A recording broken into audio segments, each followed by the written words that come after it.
Los únicos mensajes que a mí me ayudaron fueron de personas que ya habían pasado por una situación de esas y siempre era un abrazo o como una mano en el hombro y me decían, hay luz al otro lado y aquí estoy, no más. Y Luma es un ecosistema, es una alianza de compañías, todas que comparten el propósito de cómo contribuimos desde la mentalidad y las premisas desde las que trabajamos a que el mundo esté mejor nutrido desde la tecnología, el conocimiento, la innovación y las biociencias. Satisfacción es igual a desempeño menos expectativa. Okay.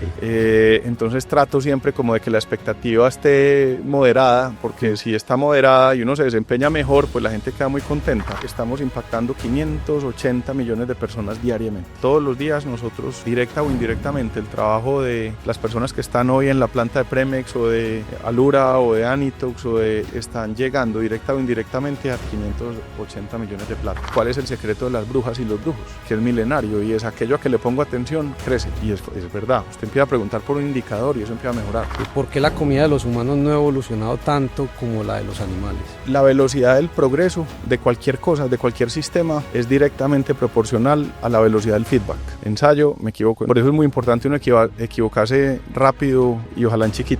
A hoy las ventas se han multiplicado más o menos por 15, pero la utilidad se ha multiplicado por 20 veces. ¿Cómo han logrado eso? Hoy tenemos un invitado muy especial para mí. Yo sé que para Estrategia en Acción también, pero sobre todo para mí. Aquí seguro me va a regañar porque yo le digo que es mi coach, mi mentor, mi psicólogo. Cuando necesito resolver algo, siempre llamo a Alejo Mesa, entonces me emociona mucho tenerte aquí, Alejo. Ya, muchas gracias, Daniel. No, me honras mucho y pensé que me iba a salvar. Para empezar, Alejo, de una forma resumida, ¿quién es Alejandro Mesa y qué es Iluma? Bueno, Alejandro Mesa es un ser humano que le gusta mucho trabajar, papá de 3 hijas, dedicado a contribuir al propósito de cómo podemos nutrir mejor el mundo. Ese es como el propósito por el que trabajo. Eso no soy yo, pero es como en el momento en lo que estoy trabajando y a lo que le estoy dedicando el tiempo. Una persona curiosa, creo yo que una persona pues normal, tranquila, fácil, creería yo. Hay que preguntarle a los del equipo si consideran lo mismo, pero tratando de ser un mejor ser humano todos los días, creo que sí. Eso es como cómo puedo ser un mejor ser humano, cómo puedo ser un mejor compañero, cómo puedo ser un mejor papá, en esa búsqueda permanente. Eso yo diría que eso es como cómo puedo aprender más, cómo puedo ir descubriendo en este camino esas vocaciones y esas oportunidades de uno poder realizarse. Yo diría que ese es como Alejandro, un buen miembro de familia. Soy una persona tranquila, creo que soy amoroso. Me soy muy buen amigo de mis amigos, probablemente no tan cercano, pero los quiero mucho. A mi familia igualmente, y eso pues es como es. Y Luma es un ecosistema, nosotros le decimos la alianza, es una alianza de compañías, todas que comparten el propósito de cómo contribuimos desde la mentalidad y las premisas desde las que trabajamos a que el mundo esté mejor nutrido desde la tecnología, el conocimiento, la innovación y las biociencias. Entonces nos organizamos muy en lógica de ecosistemas, un organismo vivo, biológico, que está permanentemente buscando cómo le contribuye a los protagonistas que son los clientes nuestros a que puedan hacer mejor pues su labor, su trabajo y su misión. Y hacemos un esfuerzo muy grande todos los días para poder hacerlo muy bien y poder estar a la altura de las necesidades de ellos y ojalá siempre por encima, para poder realmente poder generarles el valor que se merecen y ayudar precisamente a ese propósito. Habíamos conversado que en este episodio vos has aparecido en otros espacios y la idea no es repetir la misma historia que has contado en esos espacios, pero de todas maneras para nosotros es muy importante inspirar a las personas con tu historia de tu infancia en cómo marcó esa infancia Alejo Mesa a lo que es hoy. Entonces, si querés, empecemos por ahí, es cómo fue esa infancia, Alejo.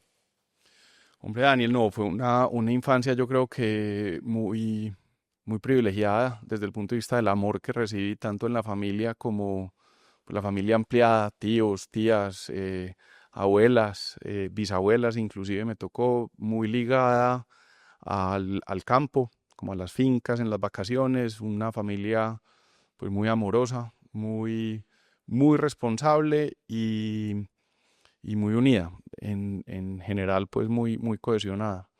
Eh, Estudié toda la vida en San Ignacio, desde kinder, o sea, el típico ignaciano. Yo creo que eso también me ayudó ahí como el sentido de la responsabilidad y probablemente una característica que le agradezco muchísimo a los jesuitas y es esa capacidad de uno mirarse uno con uno en el espejo, que no es particularmente de ellos solamente, pero claramente en el colegio nos la compartieron, nos la enseñaron y yo creo que nos la inculcaron para bien y para mal, porque muchas veces yo creo que también eso empieza uno a cargar con un poquito de exceso de responsabilidad, pero parte del camino y yo creo que lo que vinimos aquí como a ir resolviendo poco a poco. Ahí que hablabas de la familia, que casi terminamos como primos políticos. Eh, ¿qué tan importante fue la familia para Alejo Mesa en la juventud de lo que es hoy Alejo Mesa?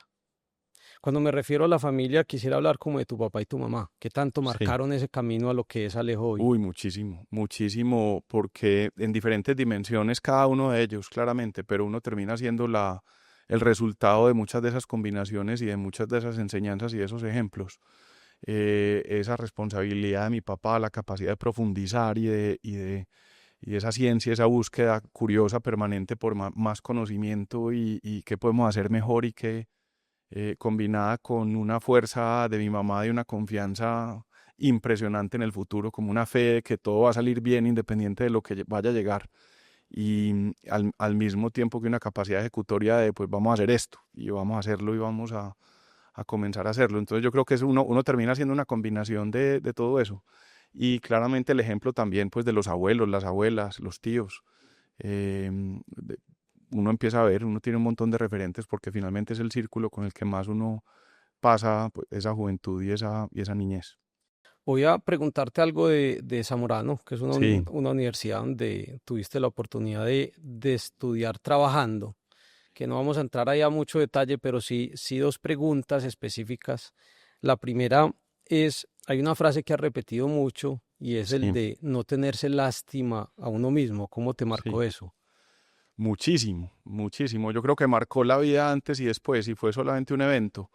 Yo soy medio trascendental, o sea, le pongo como yo creo que un poquito más de existencialismo a la vida en muchas decisiones y en muchos momentos. Creo que ese fue uno de ellos. Yo venía en un momento duro, difícil, al punto que me estaba vendiendo la historia yo mismo de que Zamorano no era para mí. Eso es muy duro, eso es muy difícil. Además, pues le estaba haciendo mucha falta a mi familia en Colombia y empiezan a venderse todas las ideas y no solamente las ideas, sino también como cierto mensaje en el que todos como seres humanos pudiéramos caer fácilmente y la cultura nuestra latina no es muy dada a eso y recientemente sí que más y es como el victimismo, como pobrecito yo. Y el problema de eso es que uno empieza a comprar la idea y finalmente pues uno termina perdiendo la autonomía y la agencia sobre la vida de uno y yo creo que ese es el momento en donde la vida a uno se le va en picada. Yo estaba ya casi que listo, estaba muy aburrido y estaba muy listo para devolverme. Yo creo que andaba ahí como, creo no, andaba muy bajado. Y me encuentro con un profesor que fue compañero de mi padre precisamente en la misma universidad, Javier Olaechea. Y iba en el carro manejando, entonces para y me saluda totalmente. Seguramente él me vio muy descompuesto y me dijo, ¿cómo vas? Yo llevaba ya dos trimestres del año y me dice, no, le dije, no, Javier, yo creo que yo ya me voy a devolver. Yo me voy a devolver porque es que yo creo que esto no es para mí. A mí me gusta la administración de empresas, no la agronomía. Yo creo que... y entonces él paró y me dijo, ¿usted está teniendo lástima de usted mismo? Ok. Digo, porque es que uno puede tener lástima de lo que quiera, menos de uno mismo. Porque en ese momento usted pierde, digamos que la dirección sobre la vida que usted es el responsable. Y para mí fue como un cambio completo. Me cambió por completo. O sea, probablemente desde ese momento empecé a disfrutar ese programa de una manera extraordinaria, pero fue como, es como inexplicable. Me mandaron a ese mensaje, digo yo ahí como los abogados de allá arriba que le mandan a uno hay veces eh, los Y, en- mensajes y en ese o las señales. programa, y en ese Sí, programa de Zamorano has hablado mucho de aprender trabajando Es y aprender creo que haciendo. aprender haciendo, perdón, y el trabajo todo lo vence. Sí, labor omnia vincit. Eso cómo lo aplicas hoy y cómo lo vivís dentro de Iluma. Hombre, Daniel, para bien y para mal, porque yo no, digamos que ahí yo no quisiera decir que eso, y seguramente el comentario que voy a hacer, y lo he hecho pues en bastantes espacios, porque lo digo públicamente, y llegó un momento, hubo un momento de mi vida donde eso probablemente me hacía sentir un poquito vergonzante, o decía, no, no, esto pues no puedo decirlo. Pero llegó un momento también de la vida que dije, no, yo voy a decir esto porque efectivamente eso es lo que creo, y es, em, el trabajo todo lo vence, a uno lo define su obra, su trabajo, la posibilidad de generar valor, lo que uno hace. No quiere decir que el empleo de hoy, ni la responsabilidad de hoy, sino es cómo yo mi energía, mi existencia, le invierto en cosas que generen valor y valor para los demás. Finalmente somos una especie gregaria, somos una especie que tiene que vivir en sociedad, en donde intercambia precisamente ese valor con valor. Entonces, desde ese momento, pues digamos que fui como convenciéndome más que no, claramente a mí el trabajo me define. O sea, la capacidad de poder ir a generar algo, construir algo nuevo, poder ir a generar un valor a un cliente, nosotros le decimos los protagonistas y cómo vamos y le entregamos un valor importante para ellos y que a cambio nos devuelvan parte de ese valor para poder seguir haciéndolo. Entonces, a mí me marcó por completo. A mí yo creo que pueden decirme workaholic, obsesivo, de todo, me han dicho de todo. Em, ya hice la paz con eso, pero es que es lo que me gusta. O sea, lo gusta. Momentos difíciles, claro, momentos donde uno siente más cargas de las que son, claro, momentos donde uno quisiera como zafarse absolutamente, como, pues, como cualquier ser humano, pero yo creo que el trabajo como tal es una invitación a todo el mundo, es una dimensión en donde uno se puede desarrollar como persona muy bien. Uno viene aquí a aprender y creo que el trabajo es un vehículo extraordinario de aprendizaje para cualquiera. Yo escuchándote veo muchas cosas que ahora entiendo de mi papá, porque mi papá ha Me estás diciendo sido, así, hombre de grande. Bueno, listo, está no, muy pero bien. no por, Me siento pero, muy honrado por lo de papá, por lo de tu papá, pero no precisamente porque pero no por la ya. edad, sino Alejo, porque él se disfruta mucho el trabajo. Entonces es una máquina y desde ya no, pero antes desde las 6 de la mañana hasta las 7 de la noche, decía, pero bájale y estás trabajando mucho y no entendía uno que en realidad no estaba trabajando, sino que ese es su hobby y se disfruta lo que está haciendo. Probablemente a él también el trabajo lo define. Entonces es la manera como uno va construyendo la vida de uno y seguramente la construcción mental que empieza uno también a tratar de cubrir esos espacios vacíos donde uno tiene esa tercera historia de los miedos, los fracasos, porque no soy lo suficientemente bueno, lo suficientemente querido. Y el trabajo, por lo menos para mí, se convirtió en una extraordinaria herramienta en donde podía ir cubriendo ese vacío o ese espacio. Seguramente lo tendré hasta el último día, pero por lo menos el trabajo me ayuda ahí a sostenerme desde ahí. Siguiendo con tu vida, tu formación profesional, antes de entrar a IKIM, ¿tuviste o sea, alguna práctica empresarial antes de empezar, o esa fue tu primera experiencia? ¿Y cómo fue ese proceso de Alejo Mesa cuando entró a IKIM a convertirse en el CEO de Iluma? Bueno, cuando terminé Zamorano, yo de ahí me fui a estudiar a la Universidad de la Florida y estudié economía agrícola muy enfocada en agronegocios. Eso me ayudó un montón porque era como el camino que yo quería seguir, que era muy alrededor de los agronegocios y el tema de negocios. Eso fue pues la experiencia que me permitió pues pulir o terminar de aprender inglés, que hasta ese momento no sabía. Em, Abrir un mundo que claramente no tenía, porque pues había salido del San Ignacio en Medellín para el Zamorano a un internado 3 años y de ahí pues llego a esta universidad, se me abrió un mundo, termino la carrera ahí, quería regresar a Colombia y mi padre me dice, pues hombre, antes de empezar a emprender o algo nuevo, ¿por qué no le das continuidad a este tema? Venía a trabajar a Premex, entonces arranco trabajando en Premex un par de meses, 3 meses. Y rápidamente, un día, el día de mi cumpleaños del año 97, me llama y me dice, venía, acompáñame. Entonces yo me voy con él y hasta ese había hecho había comprado una compañía pequeña que se llama Adikim, de hecho todavía se llama así. Es una sociedad, era una compañía pequeñita en Sabaneta, eran 3 personas. Y cuando llegamos allá me dijo, bienvenido, tenés las llaves, llámame cuando necesites algo. Mira a ver cómo escribís el libreto. Entonces fue como rápidamente entré al mundo del emprendimiento. Es un emprendimiento medio extraño porque yo diría, pues, es emprendimiento con viento a favor. Pues porque Pero finalmente yo podía espérame, venderle a Premex. 97, ahí tenías cuántos años en el Yo 97. tenía, no me hagas hacer cálculos, hombre, tenía 22 años. O sea, y a los 22 tu papá te dijo, tenga Tenga las llaves, la sí, responsabilidad de esta compañía. sí, pues pero era una cosa muy pequeña, pues era una empresa muy pequeña. Pero igual tenía 3 personas, tenía unas capacidades productivas. Ahí me encontré con unas personas extraordinarias.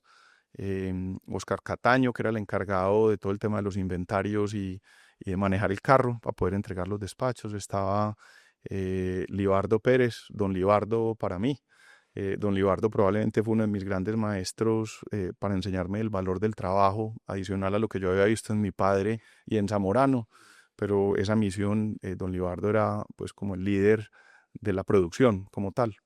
Y estaba Melquisedec Zapata, que en paz descanse, que también estaba ahí ayudando en la producción. Entonces éramos pues, realmente 4 personas, 5 personas, porque también estaba Omar, que también era otro operario, y pues empezamos a producir. Entonces llega uno como con ese conocimiento de haber llegado a Estados Unidos, estaba apareciendo el Internet. Creo que fuimos de los primeros, fui probablemente de los primeros que abrí una cuenta de Internet en Medellín cuando llegué, porque ya me hacía falta. Em, Eso pues revela un poquito la edad, pero empezamos a trabajar, a traer mucho de ese conocimiento que hasta ese momento pues no teníamos en el mundo químico.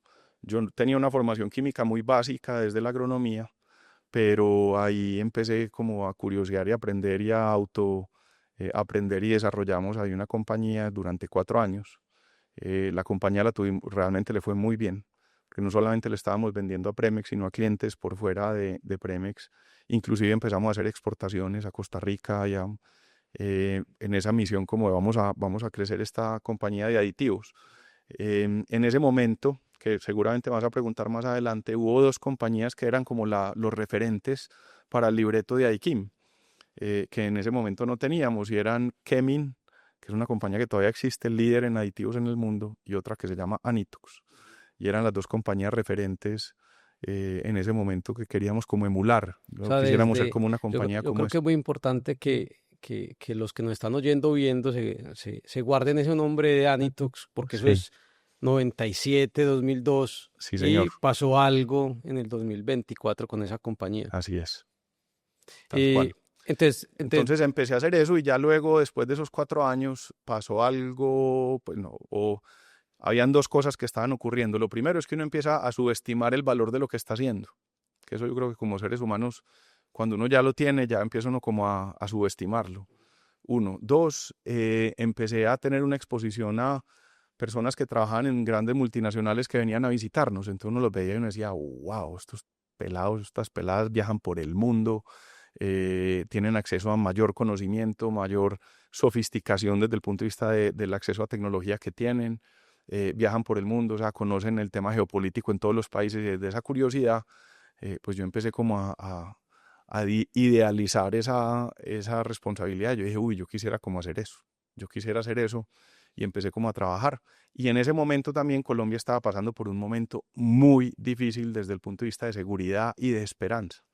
La esperanza en Colombia estaba, o sea, no podíamos ir a Llano Grande porque pues había habido el secuestro en Don Diego. Entonces, ese era qué año más o eso menos, fue año Alejo. 2000, 1999. Entonces ahí yo creo que había como una necesidad de los jóvenes en ese momento de que bueno podernos ir de Colombia a hacer futuro en otra parte, a construir en otra parte. Yo creo que también fue la combinación de esas cosas. Entonces me casé y nos fuimos, yo fui a hacer una maestría en administración, un MBA en Arizona, y ahí tuvimos la etapa que seguía pues como de la vida. Yo terminé la universidad, la maestría, me consigo un trabajo en una farmacéutica en New Jersey, ahí al lado de Nueva York, y me voy a precisamente a hacer ese recorrido del ejecutivo que yo idealizaba. Cuando llegué allá fue muy bueno, porque yo creo que me dio como las herramientas para entender qué era ese misterio que pensaba uno en esas grandes multinacionales. Y me sirvió para dos cosas. Primero, el primer año aprendí un montón porque era un programa donde rotaba. Entonces, 3 meses en finanzas, 3 meses en desarrollo de negocios, 3 meses en mercadeo. Después trabajé en un proyecto especial pues para el presidente de la unidad de negocios en la que yo estaba, que era la de veterinaria. Y eso me dio mucha exposición, por lo menos para aprender, que era finalmente lo que a mí me gustaba. Y después de ese año y medio me asignan ya la responsabilidad que era, entonces suena súper sexy, súper rimbombante, era como Global Marketing Manager o algo así. Yo creo que en estos días me encontré una tarjeta que tenía por ahí y eso suena muy... Pero cuando yo empecé a hacer el trabajo, yo dije, pero es que esto aquí, yo ya no aprendo aquí. Pero te voy a interrumpir ahí Sí, porque claro, y qué pena ahí el monólogo. llevas un año y medio. Pero antes de empezar, ¿qué te dice, como le decís vos, el doctor Mesa, Sí, de te vas a ir a trabajar a otra empresa si tenemos una compañía no, porque es que era la aquí? conversación que teníamos, era o sea, la conversación que teníamos, veía un mundo desde subestimar lo que había. Cuando digo subestimar no es Con decir la conversación que teníamos, ¿es la conversación que vos tenías con vos mismo conmigo y o con con, tu y papá? con mi padre Ok. también. O sea, él decía, ve, yo quiero esto y esto. Y él me decía, claro, pues total, lógico, normal, buenísimo. Yo creo que en ese momento ninguno de los dos nos imaginábamos que la opción iba a ser regresar. O sea, tu papá nunca te dijo es, Anda a aprender para volver. Que me sí, dice, no, es que vos lo hiciste para ir a aprender. No, salió así, de manera emergente, pero no fue un plan. Claramente no fue un plan. Y yo creo que yo soy de la teoría que dicen que el que le cuente a usted una historia de éxito toda, en donde le diga que todo lo tenía planeado, está simplemente reconstruyendo lo que pasó y contándolo muy bien contado. Eso no pasa así. Nada. yo voy a hacer un paréntesis aquí con el doctor Mesa. Y es, nosotros trabajamos con Iluma todo el 2023 y el primer semestre del 24. Y en medio de una transacción vos no pudiste ir a una reunión. Entonces, Alejo, ¿qué hacemos? Pero es que viene el vicepresidente de este banco, necesito que... No, mi papá va para allá. Y él estuvo en la reunión y yo te dije, Alejo, yo ya no te quiero volver a ver a vos. Total, Yo necesito que el doctor Mesa siga yendo a todas las reuniones. claro. El que lo conozca, yo creo que me está entendiendo de la potencia que tiene tu papá y el descreste, porque en esa reunión todos éramos eh, impresionados de la capacidad de las palabras de tu papá. Es impresionante. No, ese es el maestro. Ese es el maestro y a quien uno trata de emular y es otra liga, pues. Ojalá pudiera uno medio parecerse ahí como tratar sí. Bueno, y qué pena ahí con ese No, no, no, paréntesis. me parece súper, además es así. Entonces, listo, entonces vos terminaste ese año y medio, te asignaron ese cargo, Sí. y ahí cómo volviste a Empiezo a Colombia. trabajar y yo empiezo pues, a desmotivarme y me pasó algo después de unos meses y fue em, que empecé los domingos a no querer que fuera lunes y eso nunca me había pasado. Nunca, yo no veía la hora que fuera lunes para poder llegar al trabajo y entonces en ese momento dije, uy, esto aquí hay un tema. Tuve un momento ahí como difícil, complejo. em, y no recibí como todo, pues recibí el apoyo de mi esposa en ese momento y em, estábamos esperando la primera hija, estábamos en New Jersey. em, y la idea era cómo puedo vincularme a la compañía, pero sin regresar a Colombia todavía, porque creo que hay una idea de negocio interesante y vámonos para la Florida. Entonces le pasé al negocio, pues al gerente financiero, de hecho, de ese momento le pasé un business plan súper juicioso. em, pero pues detallado diciéndole, "Vea, este es el plan que quiero hacer, una oficina para vender los productos que nosotros fabricamos en el mundo, pero al mismo tiempo también un hub de compras que nos permita ser más competitivos en la compra y lograr hacer un trabajo muy desde las fuentes de China, desde la India, para poder comprar directamente a los fabricantes. Pasé el business plan y pues me lo aprobaron, me pusieron la financiación, una financiación bastante pequeña, pero suficiente para poder arrancar eso y eso fue en ese momento Premex Inc. Estuve manejando esa oficina desde la Florida y viajando pues en un avión todo el tiempo, cerca de 5 años. Y Ahí, después de ahí vamos eso, más o menos en qué año, Alejo. eso fue año 2003, del 2003 al 2007, finales del 2007. En ese momento ya decido regresar, o decidimos regresar. ya teníamos la segunda niña también, Mariano, Laura y Mariano, y para venir a acompañar el proceso de seguir, digamos que contribuyendo al negocio, porque yo ya veía todas las posibilidades que tenía Premex y Adikim después de haber pasado por la multinacional. Casi que lo que se me volvió fue una obsesión diciendo, no, no, no, no, esto es maravilloso, porque lo que me permitió a mí fue esa experiencia en la multinacional, pues fue aprender mucho de esos líderes que habían ahí, pero al mismo tiempo también de desmitificar las multinacionales. Y lo que me di cuenta era que eran muy platudas, súper rígidas, súper complejas, súper lentas para tomar decisiones. Y eso se volvió como la oportunidad, porque yo comparaba eso como operábamos acá y dijimos, no, no, no, venga, esta va a ser el libreto va a ser ese. Entonces de ahí en adelante nos pusimos a diseñar propuestas de valor que efectivamente pudieran ganar en ese espacio, y eso es a lo que nos hemos dedicado desde que regresé en el 2008. ¿Pero regresaste a Premex o a Dikim? Regresé a Premex en desarrollo de negocios. Ok, entonces llegaste en el Ya 2008. llegué principios del 2008, 2007 finales, sí, fue como en ese periodo, y muy a desarrollo de negocios, cómo podíamos empezar a integrar un montón de capacidades adicionales a la empresa que nos permitiera competir, no solamente competir, sino generar mayor valor a los clientes nuestros, cómo podíamos ir trayendo capacidades. Y yo creo que desde ese momento nos hemos dedicado a eso: traiga esta capacidad, cree esta capacidad, haga un greenfield de esta capacidad, compre esta capacidad, y empezamos a hacer eso de manera, porque además hay una premisa de esa lógica que probablemente no sea muy atractiva, y esa conversación la hemos tenido en el pasado, no sea muy, muy ortodoxa desde el punto de vista de los banqueros de inversión, ni muy juiciosa porque no maximiza el corto plazo, pero nosotros permanentemente estamos jugando a crear capacidades que nos permitan seguir jugando el juego largo. Y esa es la lógica, con la conciencia de que muchas de esas capacidades probablemente no generen la ventaja que estábamos buscando. Pero ahí aplica el tema de portafolio, igualito. O sea, cuando usted tiene un private equity o tiene un venture capital, usted invierte en 12 para que le funcione una, y entonces otras dos pasa más o menos y las otras se pierden. Más o menos parecido es en esa lógica de capacidades. Creo que la mortalidad que tenemos es bastante más pequeña que 10 de 12, y creo que sí, hay algunas que se nos mueren, pero tenemos la conciencia de no pasa nada, porque la lógica es cómo podemos seguir jugando ese juego y teniendo capacidades que nos permitan tener una ventaja estructural en la generación de ese valor para los clientes nuestros. Vos asumiste la gerencia de Premex 2011, si no estoy mal. Sí, ¿Cómo fue esa 2011. transición con tu papá de ya Alejo es el gerente general? Fue una transición. Primero, que yo no era consciente. Te toca hacerle un podcast a él, o tener una conversación con él para que te explique.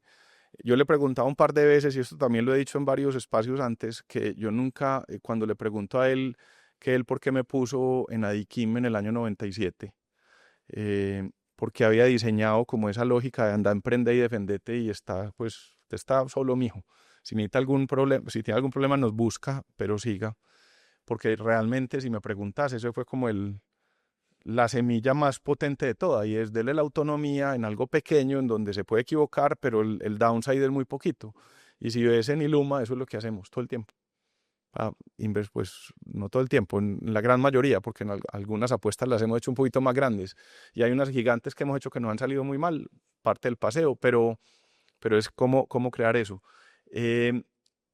Pasó lo mismo en esa transición, porque en ese momento yo estaba trabajando en desarrollo de negocios. Él me dice: hombre, Alejo, necesitamos que me acompañes un poquito más como una vicepresidencia ejecutiva, y que me ayudas a cubrir estos espacios. Entonces hay unos temas de operaciones, unos temas financieros, em, unos temas de desarrollo de negocios también. Entonces yo me encargaba de esa parte, él se encargaba de la presidencia de la compañía.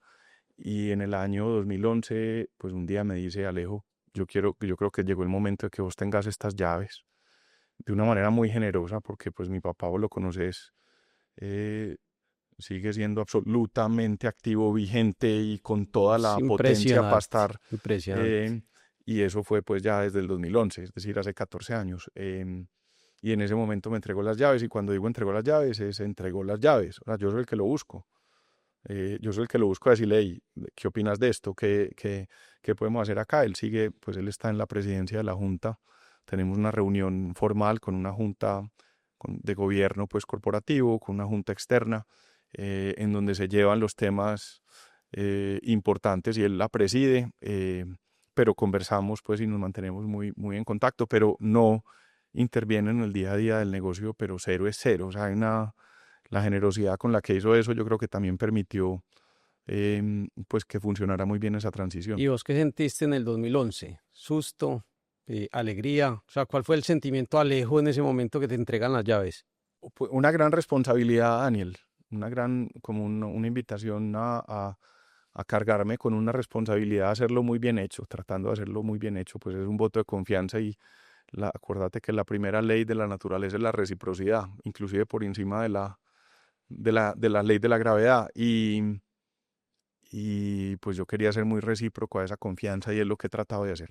Es lo que he tratado de hacer. Entonces, sí, pues muy honrado en ese momento, eh, abrumado desde ese desafío que se venía, pero con la confianza también ahí que te mencionaba ahora, de esa que me sembró ahí mi mamá, de todo va a salir bien, dele y trabaje. Que yo creo que eso finalmente uno no sabe si efectivamente, uno no sabe qué va a pasar, pero yo creo que tampoco podemos subestimar el poder de los americanos. Los norteamericanos tienen una frase que a mí me gusta mucho y es: nunca subestime el poder de show up, de presentarse. Se presenta todos los días con la intención de usted aprender y ser mejor, y espere que eso, el que diga que tiene el plan, pues listo, planee, pero yo creo poquito en los planes. Creo mucho en planear, creo mucho en planear, creo muy poquito en los planes.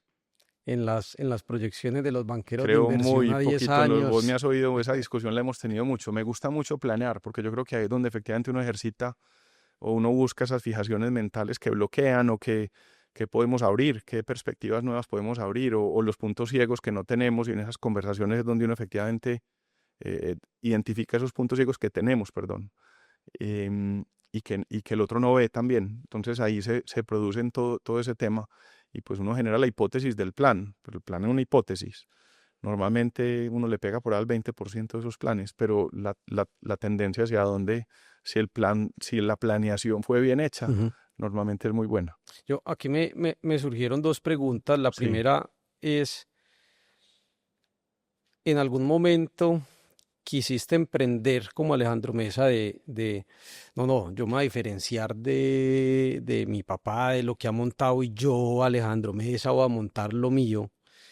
Porque digamos que es algo que he visto mucho en los empresarios y personalmente me pasó. Ujú. Y es, yo quiero diferenciarme, yo quiero tener mi nombre y quiero hacer las cosas solo. O tenías muy claro en qué ibas a terminar trabajando en Iluma. Yo siempre quise tener mi propio negocio.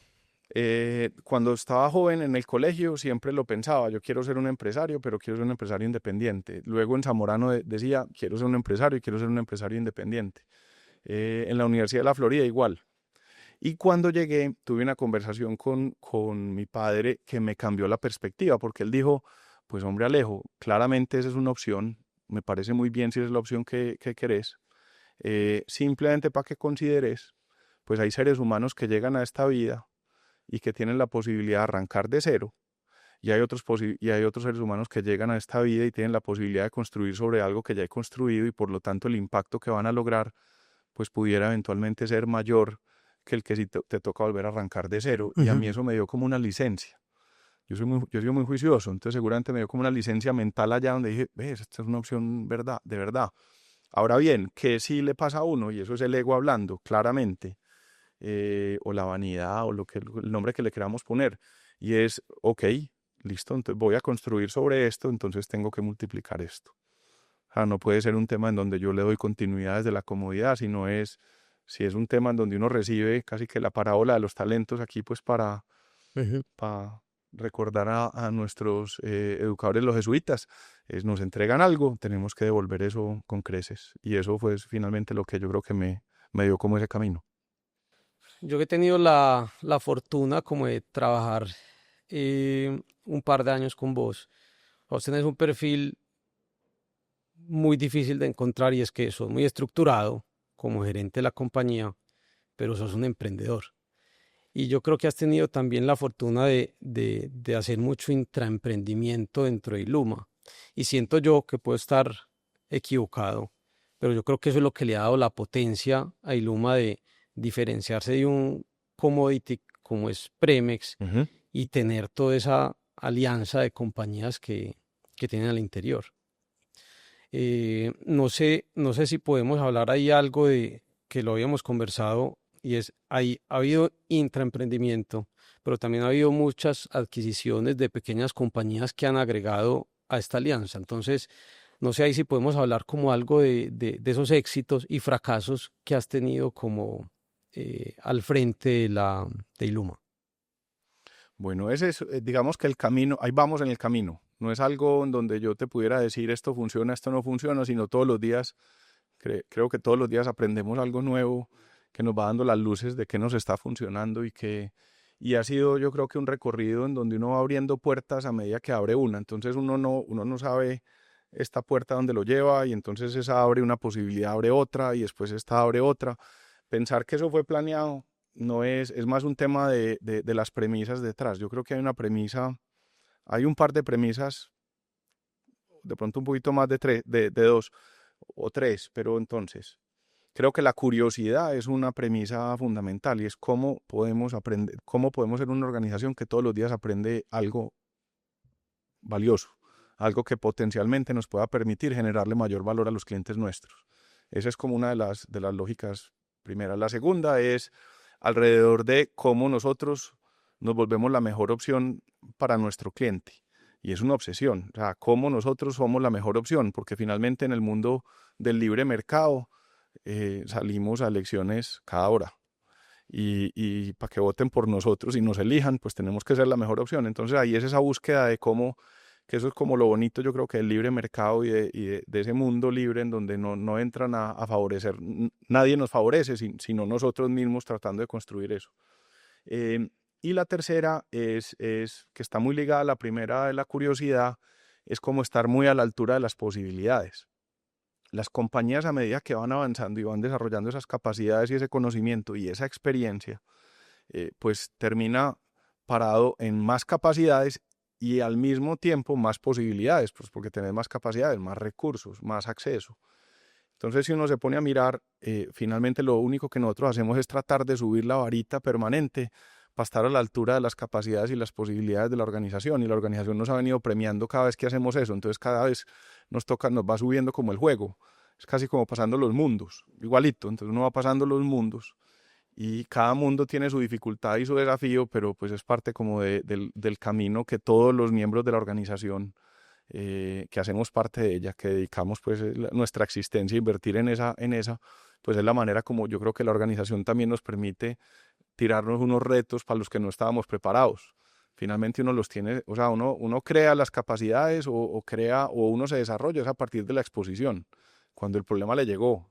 Ese cuento de te voy a preparar, para preparar nada, hágale y nada de mi hijo que, Al y yo agua. creo que al agua, y eso yo sé que es una respuesta muy larga detrás, pero que te da como las premisas, porque fórmula no hay, eh, no había un plan, fue más una construcción y una conversación muy abierta, muy honesta, muy transparente, de en qué somos buenos, en esto nos equivocamos, devuelva, R, reversa. Eso es algo que hemos trabajado mucho en la organización. El cambio más importante en la organización no es la primera, es la R reversa. Se equivocó, reverse, no pasa nada. Hey, me equivoqué Que es lo por más este lado. difícil. Es súper difícil en el mundo empresarial, muy difícil. Y si hay algo que genera valor, Daniel, es esa capacidad. Reconocer, y en esto nos equivocamos, metimos la pata, devuelva. Nosotros abrimos una planta de producción en el año 2013 en Cartagena, una super planta. Como buenos paisas queríamos acercarnos a los mercados del mundo, ahí es para donde nos fuimos, para Cartagena. Para exportar a Asia, para exportar a un montón de lugares. Y a los 6 meses nos dimos cuenta que ese no era el lugar. Cerramos la planta. Eso en cualquier otra organización hubieran sacado al presidente, se lo aseguro. No, La y no se cerramos. hubiera cerrado. O nos hubiera cerrado, que es peor. Creo que se hubiera buscado todo lo necesario para llenar la capacidad de esa planta. Eso se llama el sesgo del compromiso creciente o del bias of escalating commitment. Entonces ustedes terminan el casino, no, ya que, y por ahí se van unos problemas hasta que a uno le estallan. Que esa fue la historia que conté en Fishing the Unexpected. Es como el sesgo cognitivo, uno empieza a tapar eso, a taparlo, a taparlo, a taparlo, y cuando usted ya sabía dónde iba a terminar, pero pues lo pudo haber hecho hacía 8 años, pero ya cuando él está grande, cuando el problema ya es grande, ya entonces usted... Que ahí vamos, vamos a dejar el link en el capítulo que Alejo escribió un libro, en el link en el que lo pueden comprar, pues que es un libro espectacular. No, yo no sé si es espectacular, es un fracaso, que no sé Eh, qué tan atractivo no, sea estudiar un fracaso. pero yo creo, no, yo creo que es lo más, porque mira, Alejo, yo creo que lo hablábamos en estos días y es, en estos espacios normalmente la gente habla de los éxitos, Ujú.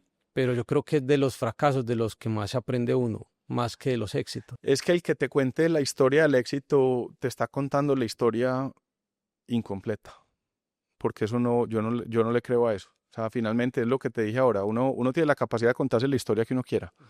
Y cuando a uno le ha ido bien en algo, entonces uno tiene la capacidad de contar la historia en donde usted se muestra como el superhéroe porque usted tomó todas las decisiones correctas. Usted, pues en retrovisor es muy fácil, pero eso no es verdad. O sea, eso no, eso hay que, yo creo que ser súper honestos y transparentes en eso, decir, en esto la embarré, en esto tengo un sesgo mental, en esto. Y yo creo que eso, si me preguntas a mí, lo que más yo disfruto del trabajo que hago, del trabajo que he hecho, de las conversaciones del día a día con el equipo, con los clientes, es poder darme cuenta de todas esas fijaciones mentales o de esos modelos mentales limitantes que tengo y que tenemos en la organización que empiezan a limitarnos un montón, y eso pues viene disfrazado desde los miedos o desde la vanidad o desde... O sea, eso viene disfrazado de todas las maneras, y entonces uno empieza a decir, no, es que se mantiene mucho ego. No, pues ego tenemos todos, pero es que tanta conciencia o qué tanto esfuerzo le ponemos a por lo menos tratar de identificar uno con uno. Eso no quiere decir que lo tengamos resuelto, claramente no, estamos llenos de eso. Pero yo creo que esa búsqueda permanente como de uno mirarse y mirar cuál es mi punto ciego y yo cómo puedo ser mejor, sí es como una invitación. Entonces, si me preguntas qué es lo que más yo disfruto de mi trabajo, probablemente es que el trabajo termina siendo es el espejo del trabajo de uno, o sea, de lo que uno hace, de uno cómo actúa y uno cómo obra. Entonces uno dice, si yo no hubiera actuado de esta manera, este problema seguramente no hubiera pasado. Oye, Y así, pues es ahora como el... volvemos al tema del ego, que tengo una Bueno, pregunta ahí para hacerte, pero terminando en el Alejo de hoy, es todos estos aprendizajes que nos has contado de tu vida laboral, ¿cómo han influenciado en el liderazgo que tenés hoy en Iluma? ¿Cuál es tu estilo de liderazgo en la organización? uy, Daniel, a ver, no. Estilo como tal definido, yo creo que no busco ni emulo pues un estilo. Yo creo que trabajo por tratar, trabajo por trabajo o trato de ser muy auténtico como en lo que creo. Yo creo en el esfuerzo, creo en la curiosidad, creo en la responsabilidad, creo en el valor de show up, de presentarse todos los días y cómo soy la mejor versión en esto. Y todos tenemos malos días. Hay días que uno tiene un mal día, un día gris. De hecho, tengo un dicho a las personas que llegan nuevas a la organización y les digo, esta organización solo promete dos cosas, solo dos garantías. La primera es más trabajo del que usted físicamente puede hacer. Por lo tanto, la priorización y el balance de vida, descanso, todo eso es su responsabilidad, no es de la compañía. La compañía es imposible. O sea, aquí no hay nadie pensando en cómo le balancea a usted su vida. Sería pues delusional, sería absolutamente, pues sería muy loco, pues que alguien pudiera responsabilizarse del balance. Porque además eso es individual. Hay personas que les gusta trabajar 10 horas, hay personas que les gusta trabajar 12, hay personas que les gusta 6 y son más productivos que los de 10. Para nada, o sea, entonces, em, trata uno, entonces la primera promesa es más trabajo del que usted puede hacer, por lo tanto priorice, y la responsabilidad de priorizar es suya con su persona o su líder para que efectivamente pues más o menos tengan claridad de cuál es el entregable, cuál es la responsabilidad. Y el segundo es garantizado, van a haber días oscuros, garantizado, días que usted dice, de esta no, o sea, o me van a sacar, o yo no quiero volver, o de esta no salgo. Y para eso normalmente tengo un truquito, pues o tenemos un truquito al interior de la organización, es una tarjetica, yo creo que vos la has visto, que tenemos todos en la billetera, de hecho por ahí la tengo, en donde les digo, va a haber días oscuros, ese día oscuro no siga trabajando, no va a hacer nada, así algo se va a hundir más. Vaya para la casa a hacer lo que usted lo saque de ese momento mental en donde usted está. Si son series, series, si es lectura, lectura, si es una caminata, caminata, a correr, vaya a hacerlo. Y al otro, váyase a descansar tranquilo ese día, y ese día al otro día por la mañana se levanta y dice, ¿por qué fue que me uní a este propósito? Y saca la tarjetica y usted ve la diferencia entre un niño bien nutrido versus un niño mal nutrido, la foto sí, la radiografía de un cerebro de un niño bien nutrido versus un mal nutrido. Dice, si a usted ese propósito todavía lo motiva para poner su existencia a eso, ahí está. Y mantenga y ponga el punto y siga trabajando. Eso no hay de otra. Show up. Preséntese. Vos me habías puesto una tarea de leerme un libro que es el Almanaque. Sí. Y hay una frase que me estoy repitiendo mucho y me ha servido bastante. Y es el no confundir valor con estatus. Y por ejemplo, y lo hablábamos hace poquito que salimos a comer, y es, pues estos podcasts a uno le dice, me han gustado mucho, entonces uno empieza a llenarse. Claro, juego de estatus total. Entonces, venga, ¿esto es estatus? Por eso te dije que no o yo 5 porque estoy veces. haciendo. Sí, que tengo que aclarar que esa fue la quinta, pero la vencida. ¿Cómo aplicas eso de no confundir valor con estatus? Pues en un cargo y en una posición que puede dar mucho estatus. Daniel, lo primero es reconocer que es un desafío permanente, eso no es algo que uno resuelva, o sea, no es algo que uno tiene la solución, sino es como trabajar en esa conciencia todos los días. Evolutivamente, el ser humano evolutivamente premió hasta hace 200 años el estatus. Entonces, evolutivamente, yo no sé, hay 200.000 años de ahí para atrás en donde se conectó el cerebro para usted buscar el estatus. Entonces, tratar de, en cuestión pues de 2 años de conciencia trabajando en eso, resolverlo, pues es un poquito pretencioso, no va a dar. ¿Y por qué? Porque es que hasta hace 200 años quien tenía estatus tenía acceso a las cosas. Tenía acceso a la alimentación, tenía acceso a reproducirse, tenía acceso al conocimiento, a los libros. Era el estatus el que definía eso. De hace 200 años para acá, es la riqueza la que te da ese acceso. O los medios económicos. Entonces, no necesitas estatus. Si tienes medios económicos, puedes acceder a la universidad, puedes acceder a la alimentación, puedes acceder al conocimiento, a los libros, a lo que necesitas para desarrollarte como ser humano.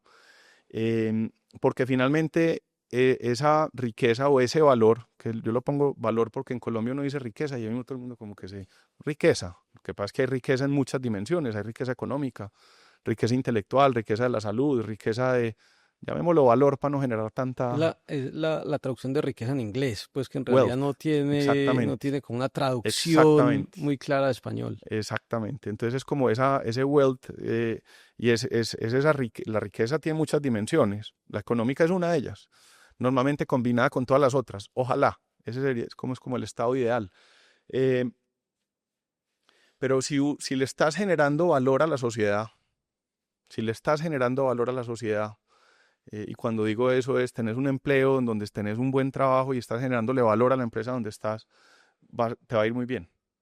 Y si te va a ir muy bien, pues tenés acceso a un montón de cosas, entonces ya no necesitas el estatus. Entonces le toca a uno pelear con esa fijación mental evolutiva del estatus, porque eso drena mucho, distrae mucho y te hace perder del camino del valor. Creo que sobre todo distrae. Distrae, y porque es que es muy atractivo. Biológicamente estamos evolucionados para eso. Entonces uno, no, es que me sentí importante y me invitaron a esta comida y me invitaron a este podcast y ahí eso no ayuda. No ayuda porque eso finalmente te aleja de la posibilidad de mirar en el espejo todos esos puntos ciegos que uno tiene que estar tratando o que trata uno de buscar a ver dónde puedo mejorar un poquito acá y venga a ver yo muevo esto o cubro acá o aquí la embarré o aquí me equivoqué con tal persona, aquí me equivoqué en este comentario. Parte del paseo, yo sé, medio dramático, aburridor, pero es lo que hay. Sí, es que esta conversación no es de estatus sino de valor. O sea, yo creo que todo lo que has contado aquí... por lo menos esa es la intención, Daniel. O sea, la idea de generar valor y yo creo que al final también es la idea nuestra con el podcast es gente que conocemos. Yo sé que a vos no te gusta cuando te digo que te admiramos en Estrategia en Acción. Gente que admiramos mucho como vos es transmitir ese conocimiento. Ahorita mencionaste de los días oscuros, y me dijiste, cuente su día oscuro y yo cuento mi día oscuro. Eh, entonces va a empezar yo. En la pandemia yo me di cuenta que era ansioso, porque me dio una crisis de ansiedad en la pandemia, que fue una cosa muy horrible porque yo a las 3:00 de la mañana, no a las 2:59, no a las 3:01, sino a las 3:00 me despertaba todos los días. Y fue muy duro porque pues cuando uno no descansa, y cuando uno no duerme, pues se irrita más, piensa menos. eh, y fue duro porque yo creí que yo iba a salir de ahí solo.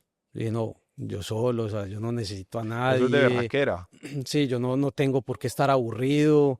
eh, y me empezó a pasar cosas peores y es cuando uno está en ese punto y de pronto se abre a contarle, yo no voy a decir que a la persona equivocada, pero a alguien que no ha pasado por eso, no tiene familiares, es el comentario de, pero ¿por qué estás así si vos tenés todo? Y es como, no, no, weón, yo no me he dado cuenta que tengo todo y yo me quiero sentir así. Después de mucho luchar contra mí mismo, me fui donde un psiquiatra y pues con medicina logramos nivelar esa reacción química del cerebro. eh, y agradezco mucho como ese paso porque me conocí cosas que no conocía, que no voy a decir que disfruto porque eso fue horrible, eh, pero que conocí cosas que yo no conocía. Eso no se quita.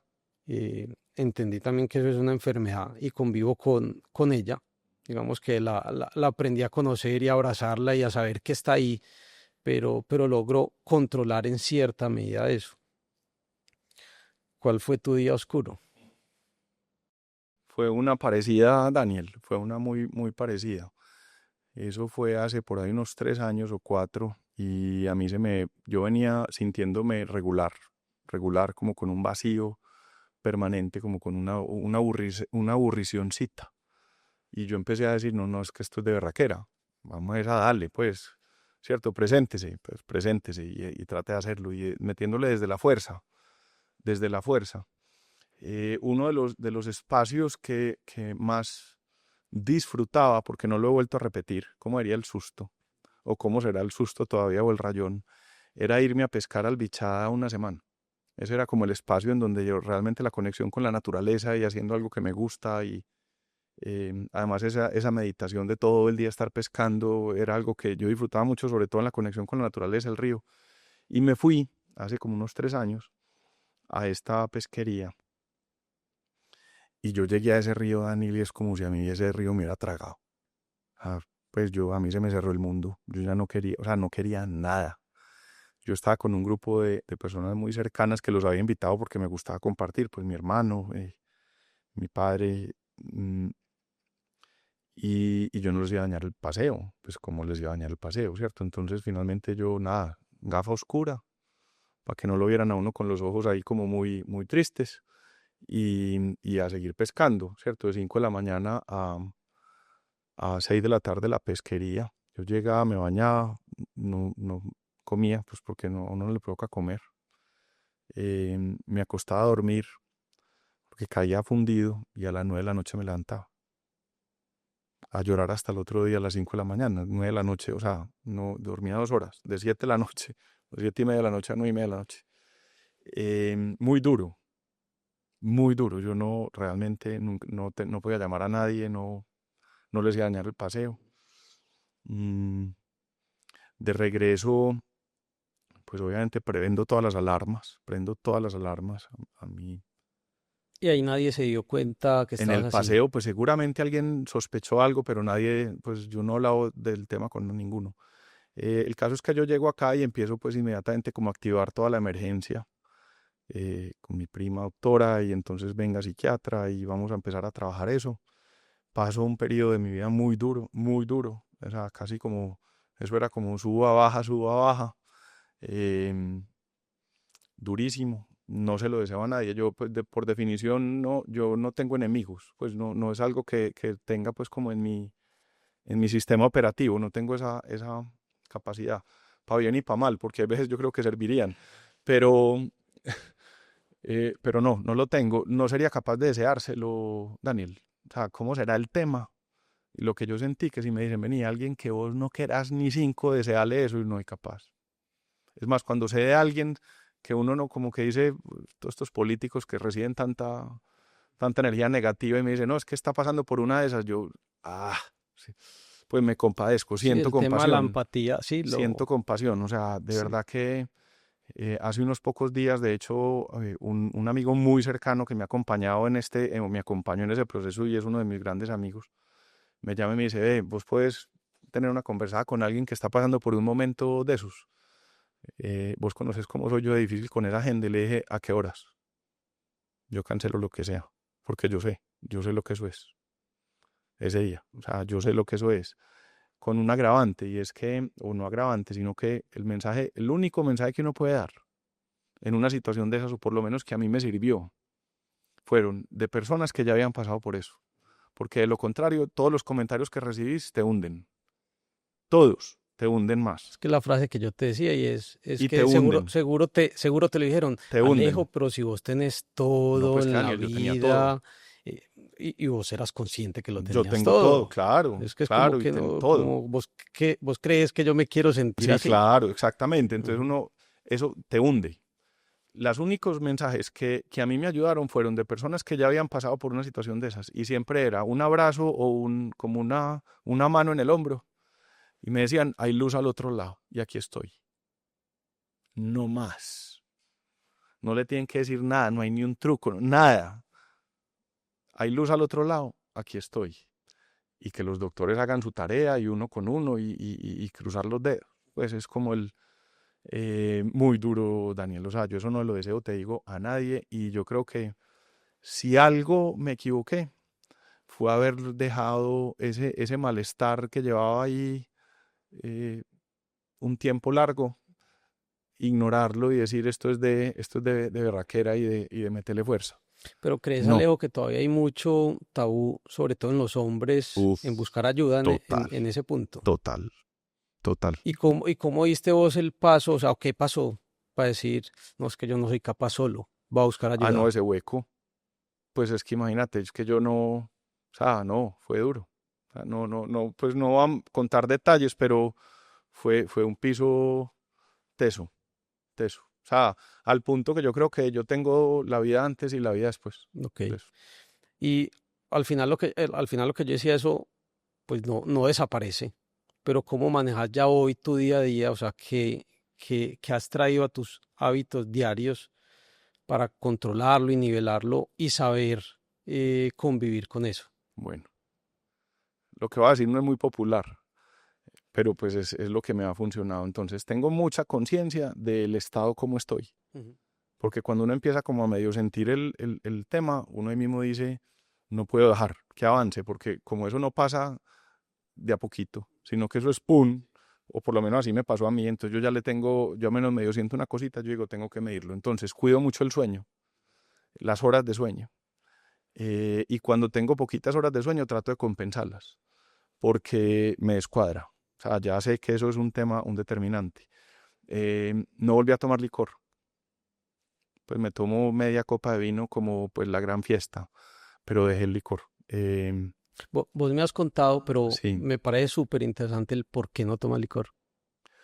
porque el licor, lo que pasaba cuando yo me tomaba 2 copas de vino o más, era que me bajoneaba durísimo al otro día y me tomaba por ahí 4 o 5 días para medio volver a nivelar. Entonces, ¿para qué? Ujú. O sea, si yo ya probé lo que es estar allá abajo, yo no me voy a poner aquí a bobear, no, Ok. nada, una cerveza cero y Uf. perfecto. O media copita de vino, pues si es que la presión social está demasiado dura, O, pero o- trato de evitarlo. o soda. El que vaya a tener una reunión con Alejo, siempre téngale soda. Sodita, perfecto. No me gusta hablar mucho de eso porque es que eso, digamos que las personas dicen, ¿cómo así? Entonces, no, esto yo lo hago es por un tema de salud y me ha funcionado bastante bien. Y he tenido a partir de ahí, pues unas consecuencias yo creo que muy positivas. Por ejemplo, yo siento que la memoria me ha mejorado significativamente. La, la capacidad de juntar puntos, digamos que de memorias y de cosas, se me ha subido. Puede que sea la historia que me estoy contando, puede que sea puro cuento, pero Si me preguntas, yo No, digo, pero yo más me he que, sentido como no, pero mejor. más que cuento, ponemos el link, Mm. acordame el podcast que me había recomendado De donde Andrew se, Huberman. o sea, que no es un tema de un cuento, sino que eso sí tiene sus reacciones químicas en el cerebro, que es larguito, dura como 3 horas, pero es muy interesante y lo ponemos Sí, en el entonces link. ahí estoy, no estoy haciendo pues publicidad negativa, al que le guste me pague perfecto, a mí no me hace bien, entonces no lo hago. Antes de seguir y que nos conté la historia de Iluma, te quiero hacer un par de preguntas de cómo ves vos el éxito. Eh, Creo que en una reunión habías mencionado como una fórmula, que vos llevas al éxito como una fórmula y el éxito es la diferencia entre esfuerzo y expectativa, si Sí, no estoy mal. ¿Cómo me dice el éxito hoy? no es éxito, es la satisfacción. Ok, Es satisfacción. Satisfacción es igual a desempeño menos expectativa. ok. Entonces trato siempre como de que la expectativa esté moderada, porque Ujú. si está moderada y uno se desempeña mejor, pues la gente queda muy contenta. Pues así de sencillo. Ok. Y tratamos de aplicarlo. Hay veces no es fácil, porque nosotros como buenos latinos nos encanta prometer esta vida y la otra. Entonces se queda uno cortico. Es la historia del mecánico que usted lleva el carro y le dice, venga, le traigo el carro malo, se me dañó, ¿cuándo me lo entrega? Es un lunes. Y entonces el mecánico le dice, no, no, venga mañana por él, doctor. O venga mañana Alejandro por él. Perfecto. Usted llama al otro día, al final del día, que porque no lo han llamado, y dice, ya puedo ir a recoger el carro. No, nos va a tocar esperar hasta mañana por la mañana, o hasta mañana al mediodía. ¿Y usted qué siente? Qué berraquera. Ah, ¿por qué si me habían dicho que hoy, pues que el martes? Pero usted va a otro taller y el otro taller le dice a usted, Alejandro, vea, venga por él el miércoles al mediodía. Perdón, venga por él el jueves. Entonces usted dice, bueno, no, el jueves voy por él. Y lo llaman el miércoles por la mañana y le dicen, ve, el miércoles al mediodía está listo el carro. El desempeño fue igual, miércoles, mediodía. Sí, cambia la La expectativa expectativa totalmente. cambió y usted con cuál queda más contento. Sí, sí, total. Entonces es eso, eso es una... Ok. Y para cerrar este segmento, de todas estas historias que has contado, ¿qué te gustaría que tus hijas aprendan de esto?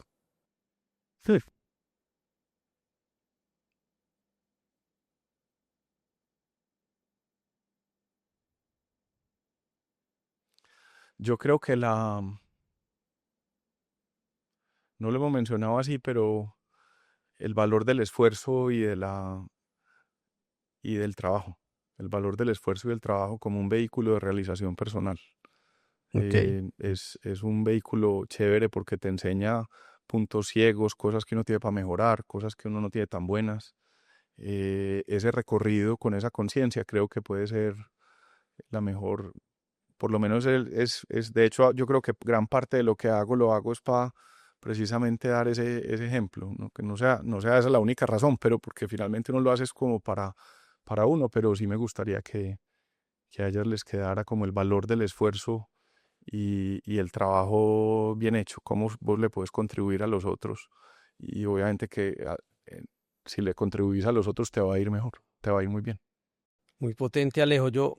Vamos a pasar a otro segmento que es la historia de Iluma. O sea, pues se va a entrelazar mucho con lo que has contado y lo que sos vos, pero ¿cómo empieza tu papá con Premex? ¿Cómo la funda? ¿Y cómo llega ese Premex a ser lo que es Iluma hoy? Esa es una historia larga. Mi padre era el director científico de una compañía grande de alimentos balanceados.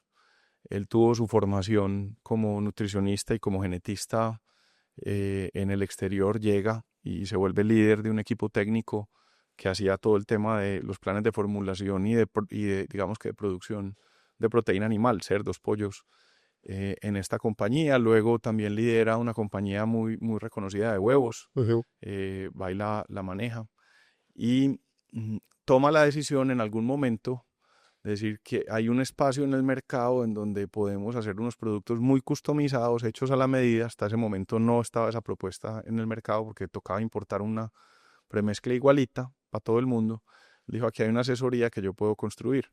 Con el apoyo de mi mamá, precisamente con esa confianza en el futuro de que todo va a salir bien, venden lo que tenían del apartamento, porque tenían pues la cuota inicial y algunos pagos que habían hecho del apartamento hasta ese momento, venden el apartamento y con eso pues compran un local y las materias primas y todo para arrancar con unos recursos pues muy limitados, pero esta propuesta de valor y de ahí arranca. O sea, La historia, ellos tenían su apartamento y lo sí, venden y se lo juegan todo sí, para empezar con la compañía. sí. Y otra pregunta que, o sea, lo has hablado mucho, pero ¿qué es una premezcla? Ok. Los alimentos balanceados de lo que se consumen los animales tienen, estoy generalizando, pero tienen unos componentes macros, que son la soya, el maíz, o todas las fuentes de proteína, de energía, de carbohidratos, grasas, que son los componentes macros, que son volúmenes gigantes, unas operaciones pues, muy sofisticadas desde el punto de vista logísticas y de molienda y hay un componente de ahí de 1 tonelada que son 10 kilos de 1 tonelada, que son las vitaminas, los minerales, todos esos ingredientes funcionales que complementan todos esos macros. Nosotros nos dedicamos a esos 10 kilos. Eso es básicamente lo que nosotros hacemos, entregarle a los aliados nuestros, que son los protagonistas, a que puedan hacer esos alimentos muy bien y nosotros ser la mejor versión para esos 10 kilos. Ok, entonces listo. Entonces tu papá montó Premex Sí. y cómo sigue la Un historia. ejercicio muy juicioso, ortodoxo, juicioso, o sea, la empresa bien manejada, así de a poquito, que va haciendo su trabajo, va abriendo poco a poco, entonces abre Cali, después abre Bogotá, después abre los Santanderes y empieza a atender clientes ahí y empieza como ese trabajo. Luego de eso, pues ya había un tamaño relativamente más relevante en el contexto colombiano y decidimos entonces abrir esta oficina que te comenté ahora de Premex Inc. para poder traer materias primas eh, más competitivas, para efectivamente poder defendernos mucho mejor de la competencia que importaba muchas cosas y ya teníamos en ese momento Adikim, que era la que fabricaba los aditivos, que había empezado de hecho a hacer muchos aditivos que hasta ese momento Colombia importaba. Entonces es como nosotros fabricamos esos ingredientes aquí mismo. Entonces ya teníamos ahí como una base muy buena. Eso fue en el año 90 y en el año 2000, hace 20, año 2002, que arrancamos con Premex en 2003. Ujú. Ok. Premex Inc. en Estados Unidos, hace 20 años, hace 22 años. Em, Arrancamos con eso, entonces ya de ahí arrancamos todo un proceso de expansión geográfica. Inicialmente arrancamos con Premex, entonces abrimos una planta en Ecuador. Luego de esa planta en Ecuador abrimos una presencia en Venezuela y nos empezó a ir bastante bien hasta que Chávez decidió no volver a pagar, entonces nosotros no podíamos volver a despachar. Eh, y eso nos obligó a haber perdido Venezuela, que en el momento en que se perdió Venezuela era algo así como 2007 y era algo así como el 15% del total de los negocios nuestros, o sea, Mm. era muy Sí, era muy importante. importante. Y eso y más adelante creo que me lo ibas a preguntar porque yo sé que es un tema que te gusta, ese fue uno de los tigres, nos soltaron un tigre, entonces ¿qué hicimos a partir de ese tigre? Abrimos una operación en Guatemala para cubrir Centroamérica y abrimos una oficina de distribución en Asia, en el sudeste asiático, para empezar a vender los productos de Adikim en el sudeste asiático. Y arrancamos con ese proceso. Entonces, Ecuador, Guatemala, luego de Guatemala, Perú. En Perú creo que tuvimos ahí un error importante de cálculo porque había unos jugadores locales muy fuertes y nosotros llegamos muy robustos, con una planta muy grande, cuando te decía que a nosotros cuando arrancamos en grande no nos funciona muy bien. Ese es un ejemplo, arrancamos con una inversión muy grande. Entonces, claro, los incumbentes nos dieron una bienvenida bastante chévere y pues nos tomó mucho más tiempo la cuadrada. Y de ahí pivoteamos un poquito a aditivos en el mundo. Entonces empezamos a vender productos que eran más fáciles de exportar porque las premezclas viajan. Las premezclas viajan con planta, o sea, no es algo que uno pueda exportar, sino que uno le toca montar una planta, un equipo, un sistema completo de consultoría. ¿Por qué funciona así? Porque es un negocio mucho más de servicio que de producto y los productos son customizados a la medida en función de lo que ese productor requiere. Entonces rápidamente nos toca hacer un ajuste, hay que subir este tema, hay que subir estos niveles de estas vitaminas porque se está presentando un desafío de temperatura en el campo, entonces toca subir y cambiar los minerales y las vitaminas Y es, rápidamente, eso tiene que ser en horas. y es muy diferente, Alejo, lo que come el cerdo en Costa Rica, en Ecuador, en Perú, en Colombia.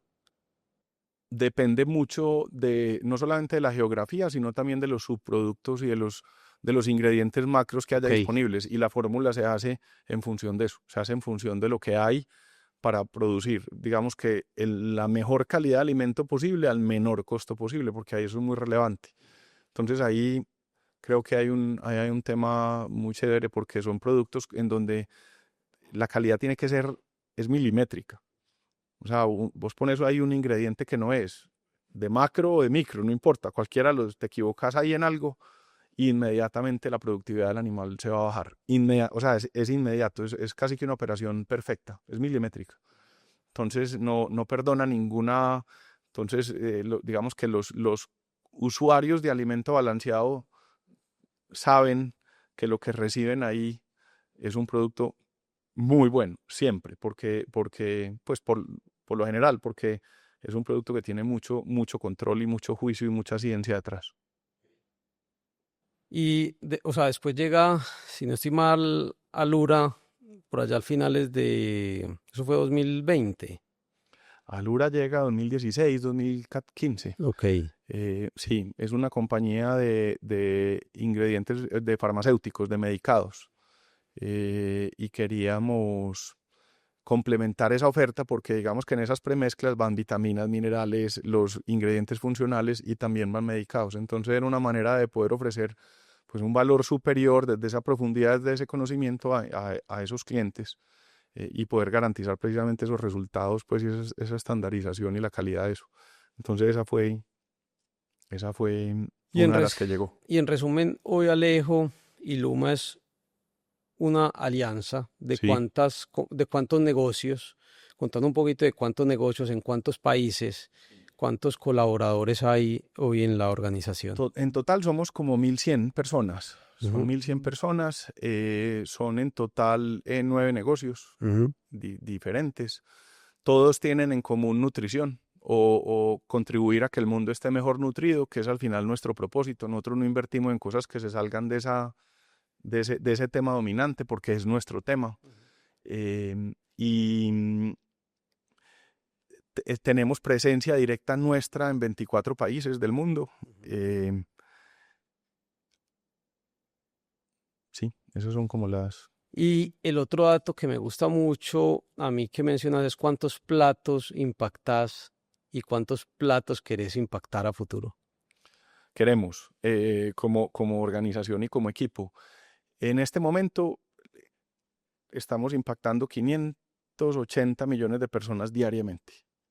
O sea, todos los días nosotros, directa o indirectamente, el trabajo de las personas que están hoy en la planta de Premex o de Alura o de Anitox están llegando directa o indirectamente a 580 millones de platos.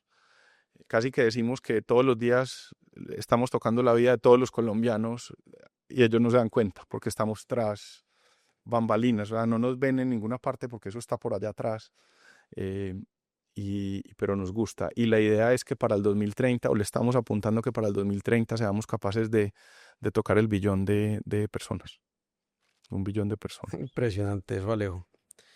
Vamos a pasar a hablar algo de una mezcla de finanzas y estrategia. Entonces, vos entraste o asumiste la gerencia de la compañía en el 2011.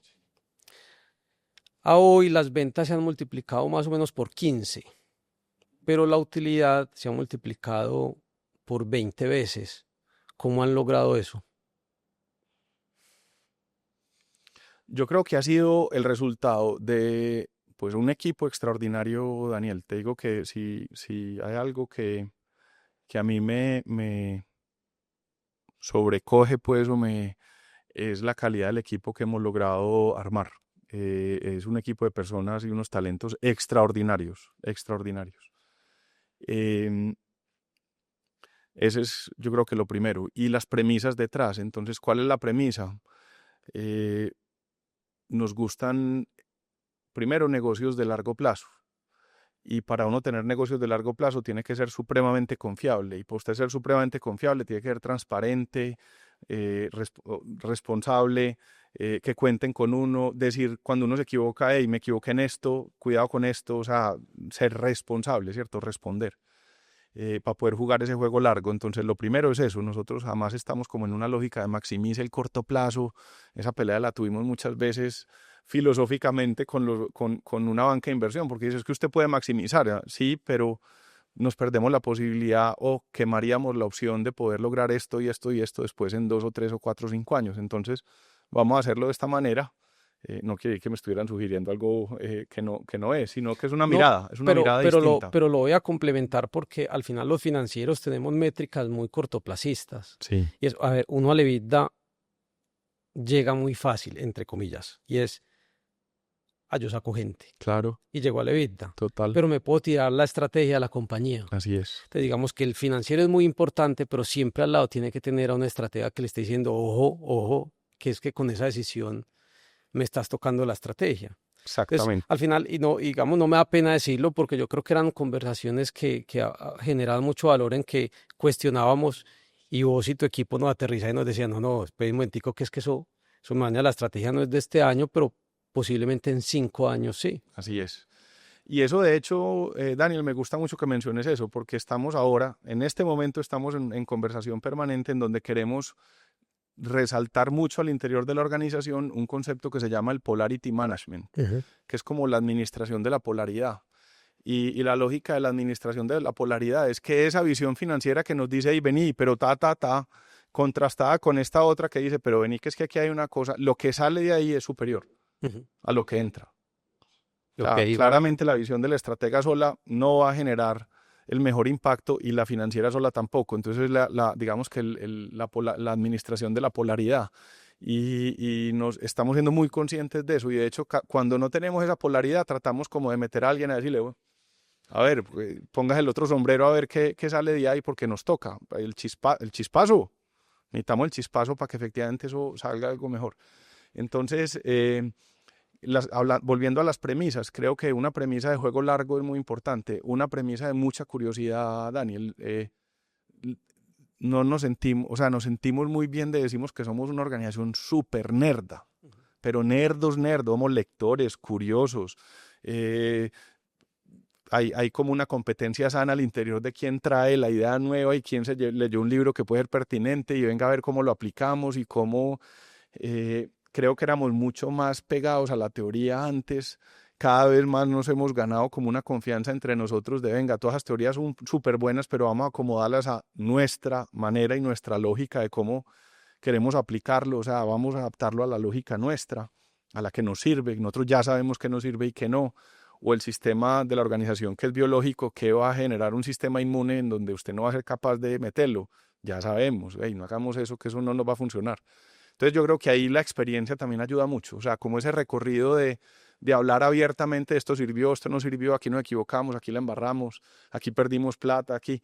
Cuando eso se vuelve vocal y podemos hablar de eso con toda la tranquilidad, decir, oiga, aquí sí pues la embarrada fue miedosa, ahí es donde se capitaliza. En las organizaciones donde las equivocaciones se ocultan o se tapan o se meten debajo del tapete, no hay manera de que esa organización aprenda. Entonces está condenada a volver a hacerla, volver a hacerla, volver a hacerla, y ahí no son una organización que aprenda. Y nuestra obsesión es una organización que aprende. Obviamente, decimos una organización que aprende y metemos la pata todos los días y seguramente en los mismos errores, pero por lo menos somos conscientes de decir, uy, la tercera vez que nos pasa. Ojalá la cuarta no vaya, por lo menos vayamos a ser más conscientes para no caer en ella. pero yo ahí que te estoy escuchando, me estoy volviendo al 2023, cuando Sí. nos tocaban esas conversaciones, porque no era pues Alejo Mesa solo, sino su grupo de 9, entre, Sí. no sé, 10, 15 gerentes, que todos, cuál de todos tiene más nivel. Entonces salían aquí los financieros a decir cosas y todos a cuestionarnos y a ponernos a sudar, y yo cómo voy a convencer aquí a estos 10 o a estos 15 a montarlos en el bus que ese del camino. Entonces yo creo que fue un proceso, creo que en el que aprendimos más nosotros que ustedes, porque la verdad es que tenés un equipo impresionante. Y esa es la polaridad, Daniel. Entonces, independiente de que en ese momento el gerente haya podido decir, los convencí, la semilla quedó para que ese gerente se vaya diciendo, pero puedo mejorar esto en el tema financiero, puedo optimizar este capital de trabajo en esta parte. Esa es parte como de, esa es precisamente la polaridad que estamos trabajando y como esa conciencia de decir, muéstrame el lado oscuro, que en ese momento seguramente nos rebotaremos y hasta nos ofuscaremos, diciendo, no, pero eso, la cultura estimula esa conciencia de decir, uy, sí, esta está dura. Y ha sido un proceso. Yo no, o sea, claramente el 2000, si me preguntas el equipo en el 2011, el equipo hoy, esto es otra organización, no lo digo, sino que es una organización que va aprendiendo y hoy tenemos un equipo, no, de verdad que hoy tuve esta mañana una reunión donde terminó la reunión, yo les dije, oiga, yo no sé yo cómo voy a poder seguir siendo el presidente con este nivel de conversaciones, no, de verdad, porque es que uno se cuestiona y dice, uy, ¿cómo hace uno para mantenerse como con esa relevancia a la altura de semejante conversación y semejante capacidad? Y eso finalmente es lo que nos jalona a todos Eso a al fin, tratar de ser mejor. eso te iba a decir, eso al final te reta A a todos, vos a ser a cada vez todos, mejor para tener a esas todos, conversaciones. que es el camino chévere, pues. Alejo, ¿qué indicadores mirás, no necesariamente financieros, Sí. para saber si el negocio está bien o no? Nosotros por ahora, o sea, miramos muy bien las ventas claramente. Nosotros, como somos una compañía B2B, la repetición, o sea, el hecho de nosotros tener un cliente fiel que nos pida todos los meses y que estemos creciendo en cada cliente es fundamental. Para nosotros perder un cliente es, pues, o sea, si se pierde un cliente hay conversación de todos, porque somos obsesivos, por algo nos sacaron. ¿Qué vamos a aprender de ahí? ¿Qué podemos ser mejor? ¿Qué alternativa tenemos? Ese es uno. El otro frente es muy alrededor del crecimiento y es cómo nos vamos a ganar la preferencia de aquellos clientes que hoy no nos están prefiriendo, o porque no nos conocen, o porque no estamos comunicando bien, o porque no les estamos entregando una propuesta de valor que para ese cliente sea relevante. Puede ser error de comunicación, puede ser error de diseño de la propuesta de valor y ahí también es otra que miramos permanentemente, es ese crecimiento ese recorrido de cómo vamos en eso.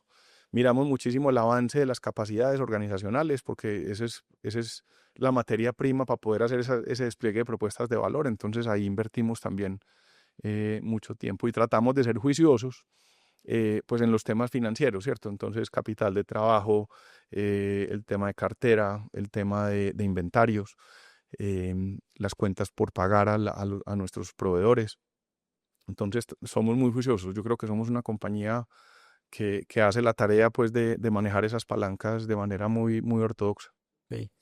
Y para vos, ¿qué es cultura financiera y qué tan importante es la cultura financiera dentro de Iluma? Daniel, nosotros ponemos primero por encima de todo el propósito, que es cómo contribuimos a que el mundo esté mejor nutrido y eso lo logramos si efectivamente el cliente nuestro está ganando más. Entonces, obsesivos de cómo nosotros le estamos generando un valor superior al cliente nuestro y el cliente nuestro quiera seguir ahí. Y si eso lo estamos haciendo bien, nosotros tenemos que estar generándole mucho valor al cliente. Y como le estamos generando todo ese valor al cliente, deberíamos ser capaces de estar capturando muy buen valor de eso para poder financiar, o un pedazo de ese valor para poder financiar el sistema virtuoso de continuar en ese camino de mejora. Em, el mejor indicador de que también estamos haciendo la tarea de desplegar la propuesta de valor y de esa generación de valor a ese cliente es si nosotros estamos haciendo la tarea juiciosa en los números atrás. Entonces, si los números nos están dando, haciendo la tarea muy bien, es que con seguridad estamos haciendo lo fundamental bien. Entonces, nosotros vemos los números o la cultura financiera como el resultado de estar haciendo lo correcto y eso exige cuidar los gastos y eso exige cuidar el capital de trabajo, eso exige cuidar el flujo de caja, eso exige con esa disciplina.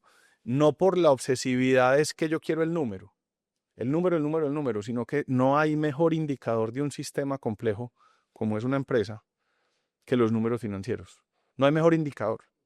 Ese es el indicador por excelencia de qué tan relevante, qué tanto valor le está generando a los clientes y por lo tanto lo miramos y somos muy juiciosos. ¿Por qué? Porque creemos que ese es el mejor indicador de que también estamos haciendo la tarea en nuestro core.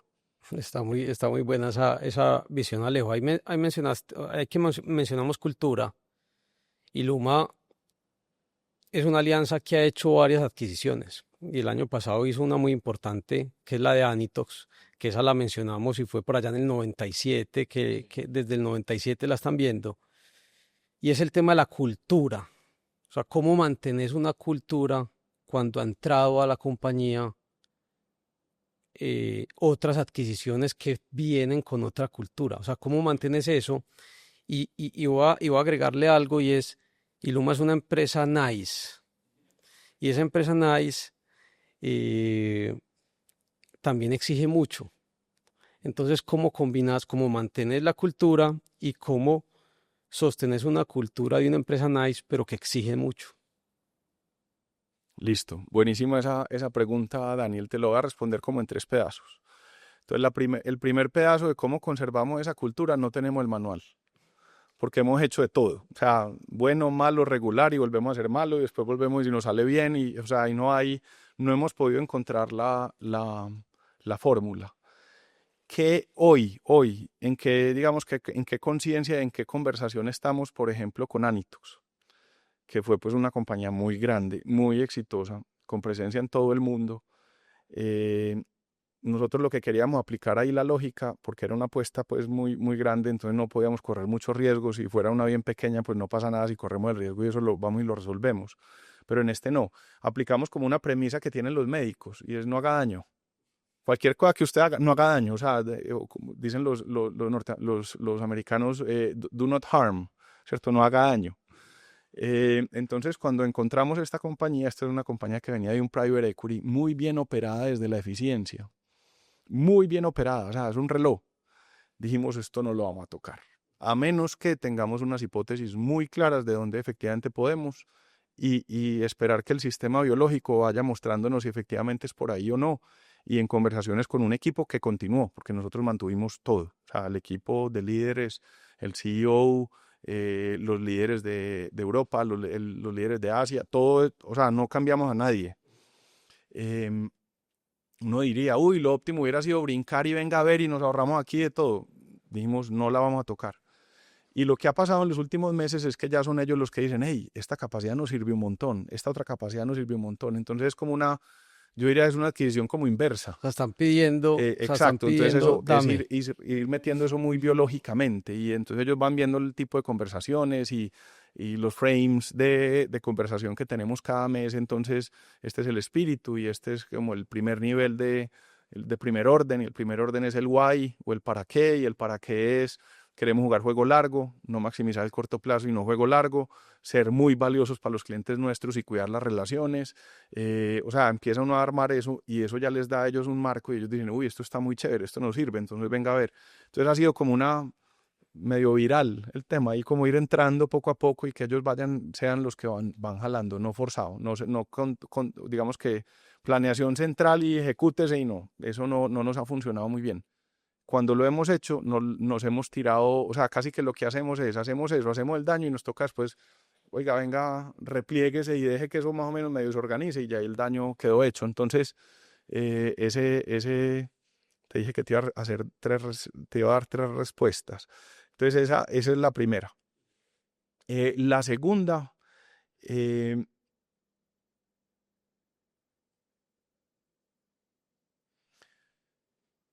durante muchísimos años, yo fui un súper convencido porque me leí un libro hace muchos años que se llamaba de Daniel Pink, no me acuerdo del nombre del libro ya, Drive. Y él en el libro Drive decía que los seres humanos que estaban en una responsabilidad cuyo nivel, digamos, que requería mucha creatividad y motivación, no se motivaban por incentivos.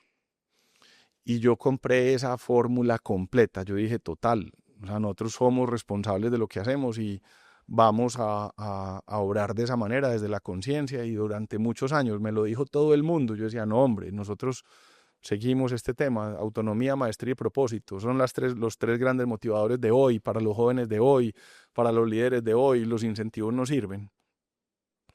Hace unos años, pocos años, eh, después de muchas conversaciones dijimos, a la luz de un mensaje que le aprendí a Piti Parra, y él dice, ¿cuál es el secreto de las brujas y los brujos? Que es milenario y es aquello a que le pongo atención, crece.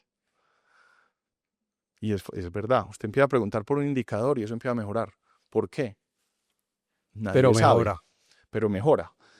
Y eso inmediatamente, digamos que se me juntó o juntamos esas ideas y dijimos, vení, ¿no será que entonces los incentivos para lo que sirven no es para motivar, sino para que nos permitan fijar la atención en unos pocos temas? Y dijimos, vamos a probar esa hipótesis, vamos a probar la hipótesis de que yo sigo ahí peleando con el tema de que eso no es lo que lo levanta a uno por la mañana, porque yo no creo, pero que si sirve de fijador de atención, sí. Entonces lo que hicimos es, vamos a crear un modelo de valor compartido que nos alinee a todos en la organización, en donde nos ayude a asegurarnos que estamos mirando las palancas que movilizan positivamente desde el valor que le estoy generando a mis clientes, toda la cadena, y lo implementamos, y eso nos ha funcionado muy bien. Entonces mi teoría, por lo menos el cuento que me he hecho, es que eso no es porque nos motive a levantarnos más temprano, sino porque nos ayude a fijar la atención en las palancas que efectivamente podemos mejorar y digamos que actuar para mejorar o para contribuir de una manera más relevante. Y claramente los resultados, tanto del cliente como nuestros, se nos mejoran a todos. Ese era como yo sé que una respuesta muy larga a la pregunta, No, pero pero muy interesante. Y me va a robar una frase de alguien que queremos mucho los dos, que es María Adelaida Saldarriaga. sí, Aplicado a otra cosa, pero creo que lo puedo aplicar a la cultura, y es que es como una media velada. Usted jala un hilito y usted no sabe qué se le viene.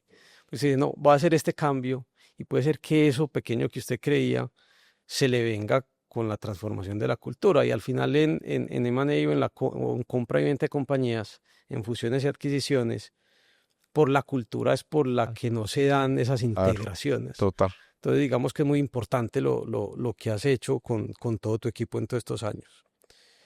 Eh, Voy a pasar, Alejo, a unas preguntas del público. Has mencionado algo, seleccionamos tres. Naomi Torres pregunta qué buscas en tu equipo de trabajo. Nosotros utilizamos una formulita. Inclusive en estos días Elisa Mejía le puso ahí un plus que me gustó mucho y es humble, que es humildad. O sea, personas arrogantes en el equipo salen literalmente, el sistema inmune las expulsa en meses. No son capaces de. Entonces, humble eso no quiere decir que no sean competentes, son extraordinarios, pero como desde un relacionamiento desde, venga, a ver, qué es lo que hay que hacer y cómo vamos a hacerlo y cómo. Entonces, humble, hungry, porque somos una compañía ambiciosa, somos una organización ambiciosa que queremos aprender, queremos crecer, queremos ser más relevantes, queremos impactar de mejor manera y eso requiere una energía. Hay personas que les gusta eso y hay personas que no. Y es humble, hungry y smart, que es inteligencia. Lo más importante de todo es ese orden. O sea, no es smart primero, no. Humble, hungry and smart. Y la adición de Elisa, que me ha gustado mucho, que seguramente es más difícil de aplicar y me pongo yo de Un primero. paréntesis, ¿quién es Elisa? Elisa es Chief of Staff de Iluma. Sí, mano derecha, izquierda, de todo.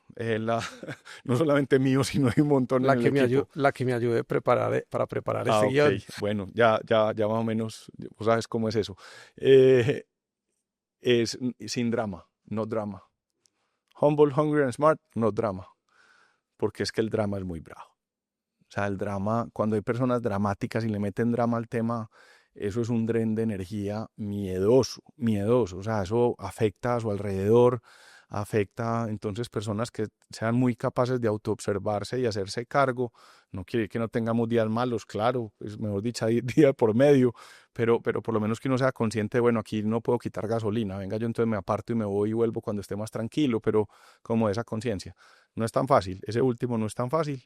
Es más, ninguno de los cuatro son fáciles, pero la conciencia de eso sí nos sirve como un filtro del tema y hoy hay un equipo, te digo, extraordinario.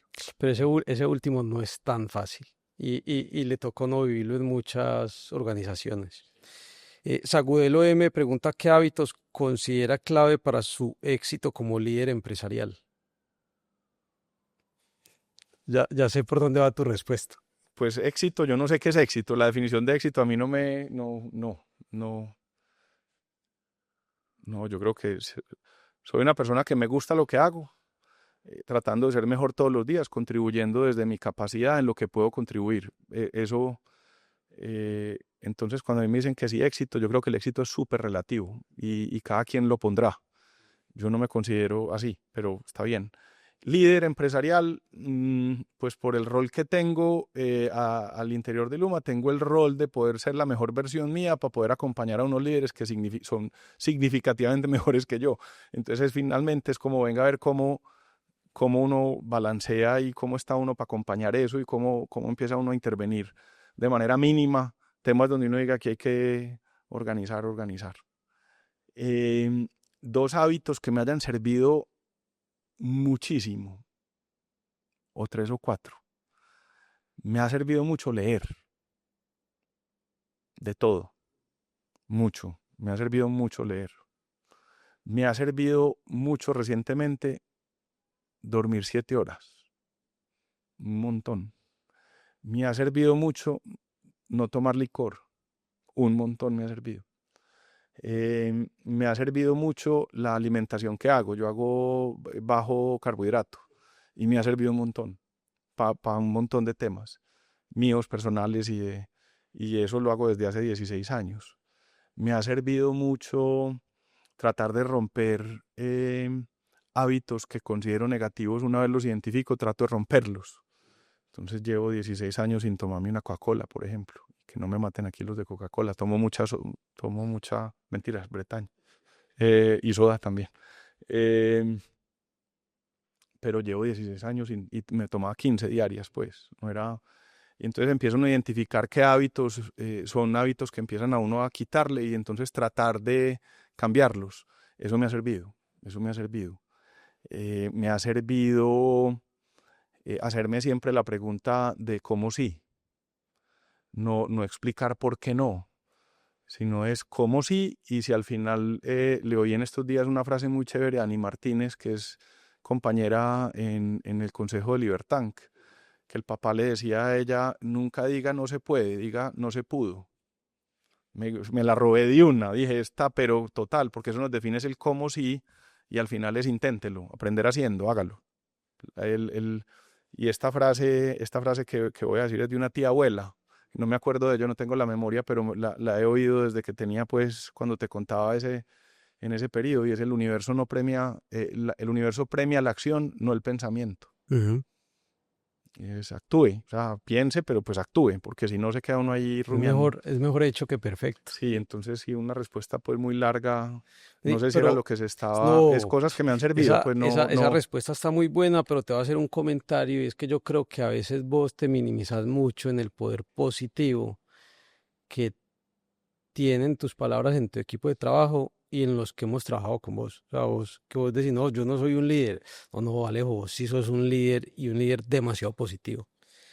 Va a bueno, esas pasar son a, las terceras historias, que esas las resolveremos en el espejo, hombre, Daniel, uno voy con a, uno. va a pasar a la de Santiago Mesa, que a Santi lo conoces. ¿Por qué la comida de los humanos no ha evolucionado tanto como la de los animales? Eh, la velocidad del progreso de cualquier cosa, de cualquier sistema, es directamente proporcional a la velocidad del feedback. Ensayo, me equivoco, ensayo, me equivoco, ensayo, me equivoco. Por eso es muy importante uno equivocarse rápido y ojalá en chiquito, no en grande y largo, porque ahí es donde el ciclo se vuelve muy largo. En la producción animal, el feedback loop, o sea, esa prueba, en un pollo, por ejemplo, dura 42 días. Entonces, del momento en que estás alimentando el pollo y pones el pollito y llega a producción, pues ya cuando se cosecha, hay 42 días, es decir, hay una retroalimentación, el feedback loop es de 42 días, en el caso de los humanos son 80 años, 85 años. Entonces ahí claramente hay una demora muy grande, ese es uno. La segunda es que los pollos, los cerdos, eh, las aves ponedoras que producen el huevo no pueden escoger alimentos. Se comen lo que le pones. Entonces ahí claramente tenés una especie de experimentación porque no hay ningún ruido que esté poniéndole Sí, no, ingredientes aparte no, a esa yo no alimentación. quiero eso, yo no quiero eso, Exactamente. dame. Entonces, ¿qué Ok. pasa? Que la producción del animal te dice exactamente lo que le pusiste. Entonces es muy fácil. En el caso de los humanos, por ejemplo, el 70% de los estudios de nutrición que hay hoy publicados en el mundo, alrededor de humanos, alrededor de nutrición humana, el 70% los participantes han confesado que dijeron mentiras. No, sí, Pero ahí es que está yo la no como respuesta. carne, comí una carne, sí comió carne. Me tomé esa medicina, me tomé ese suplemento todos los días, no se los tomó todo el día, el 70%. Entonces finalmente sacar conclusiones de ahí, donde no tenés eso así de confinado y con ese feedback tan corto, claramente va mucho más avanzado la nutrición animal que la humana, pues porque nosotros escogemos, decimos mentiras, es que somos Y difíciles. los animales comen mejor que los seres humanos. Sí, claro, indudablemente. Indudablemente, porque es que el nivel de milimetría como se alimentan hoy los animales, les digo, o sea, el nivel de un aminoácido se sube un miligramo para que eso optimice el buen funcionamiento del sistema inmune en un pollo, un cerdo y es milimétrico, es de ese nivel de sofisticación. Eso uno lo ve y uno creería, no, es que son unos cerdos por allá. No, no, el nivel de eso es ciencia pura, pero ciencia pues sorprendería a cualquiera. Alejo, estamos llegando al final, las últimas dos preguntas que hacemos. Me da mucho pesar porque se nos quedaron muchas cosas por fuera que creo que podrían hacer otro podcast de otras 2 horas. En 4 años. A ver cuándo te vuelvo a convencer. La primera pregunta es, ¿cuál es el mejor consejo financiero que te han dado? Las finanzas son la representación de los sentimientos y las emociones humanas. Cuando uno mira pues realmente las finanzas, a diferencia de lo que todo el mundo pudiera creer, es el estudio de la psicología. La fórmula del valor presente en financiero es el valor presente es igual al valor futuro dividido 1 más R a la T. Pues voy aquí pues para ponerme, pero R es riesgo y es la tasa de riesgo o el interés y la T es el tiempo. Si uno fuera a ponerle un sentimiento humano a cada parte de esa ecuación, entonces usted dice el valor presente de esas finanzas es el valor futuro y es entre más, mejor. Ambición. Ambición, es una emoción. Abajo está el riesgo, R, miedo. Entre menos, mejor. Entre menos miedo, mejor. Y T, impaciencia. Entre más rápido, mejor. Y esa es la representación o sea, para mí es como la explicación de cómo uno balancea eh, esas emociones humanas para uno efectivamente maximizar y tener control sobre esas tentaciones emocionales. ¿Dónde aprendiste eso? Un profesor que se llama Anand Sundaram. Anand Sundaram es un profesor que me enseñó finanzas corporativas en Thunderbird y después se lo robaron de Dartmouth. Es un genio. Está muy potente esa frase y me la va a robar Buenísimo, para el equipo. buenísimo. Y tiene otra más chévere y es los roles de los CEOs en las compañías. Él decía, si usted agarra las fórmulas del Price to Earnings Ratio, em, que es digamos que algo que más o menos muestra el valor de una organización pública, de una empresa pública listada, usted lo mira y usted puede separar eso perfectamente en cuáles son los earnings per share, es decir, pues cuáles son las ganancias por cada acción, y esas ganancias por cada acción son responsabilidad del equipo operativo de los negocios.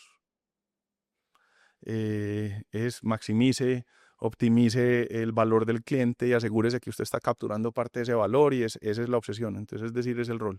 Y el CEO, su trabajo es la percepción, es el price to earnings ratio. Usted cancela uno con el otro y le va a dar el precio de la acción. Y muchas veces creo que no tenemos conciencia que el rol de los CEOs, más que ser operadores, que claramente tenemos que ser muy juiciosos en eso, es asegurarnos que tenemos la visión de hacia dónde debería ir la organización, contando la historia en donde efectivamente estemos alineados y viendo las oportunidades del tema para que efectivamente sea el multiplicador de valor. Cuando uno se enceguece muchísimo simplemente en la operación del día y venga a ver, y venga a ver, perder la perspectiva multiplicadora potente que tiene que balancearse para poder maximizar el precio. Es muy fuerte eso. Es muy fuerte. Y para Ese es cerrar, de Anand Sundaram también. vamos a buscar eso. Y para cerrar, Alejo, ¿cuál ha sido tu error favorito? De ese error del que más has aprendido. El error que más he aprendido. Pues metidas de patas grandes y largas, la de la piscícola que está en el libro. De ahí salieron más o menos 21 aprendizajes que están ahí pues muy camuflados, pero ahí están todos los aprendizajes. Yo diría que ese es el más largo, el más largo.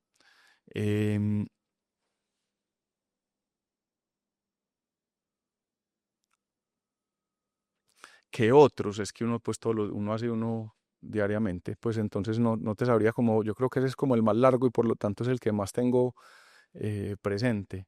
Em,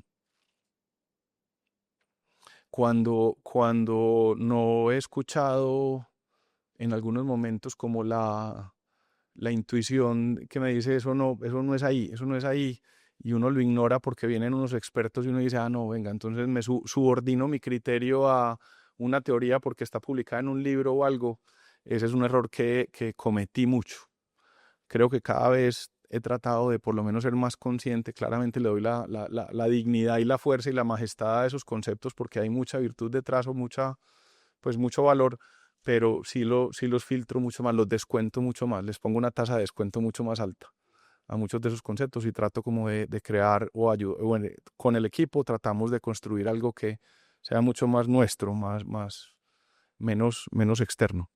Bueno, Alejo, no, siquiera te llamé la quinta vez para lograr esta sentada. No, muchas gracias, hombre, Yo Daniel, muy creo, honrado. yo siento que se cumplió la tarea que me habías puesto y era entregar valor. Yo creo que este es de los episodios que más valor veo que tiene en todos los aspectos, en temas personales, en tema de salud mental, en adquisiciones, en cómo crear cultura. eh, no te va a volver a gustar lo que te va a decir, pero tener a alguien que admiramos aquí demasiado. Entonces te agradezco mucho No, muy honrado, pues, Dani. habernos Muchas sacado el gracias, hombre. rato y abrirte a contarnos tu historia No, personal. muchísimas gracias, Daniel, hombre. Muy honrado y pues no, aquí estamos, tratando de contribuir siempre.